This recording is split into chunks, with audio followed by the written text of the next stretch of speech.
సత్యం. ఏమిటి సత్యం అంటే? ఒకరిని అడిగితే అసత్యం కానిదే సత్యం అంటూ ఉంటారు.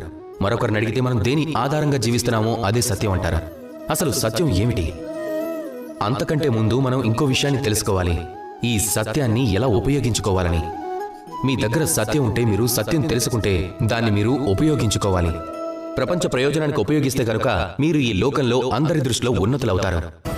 ఒకవేళ సత్యం అంటే తెలిసినా దాన్ని దుర్వినియోగం చేసినట్లయితే వారు యావత్ ప్రపంచానికి హానికరంగా మారతారు. గుర్తుంచుకోండి, సత్యం ఎంత సున్నితమో అర్ధసత్యం అంతకంటే కఠినం.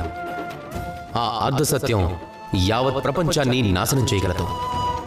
అందువల్ల జీవితంలో సత్యాన్ని సంపూర్ణంగా తెలుసుకునే ప్రయత్నం చేయండి. అది అత్యవసరమైనది.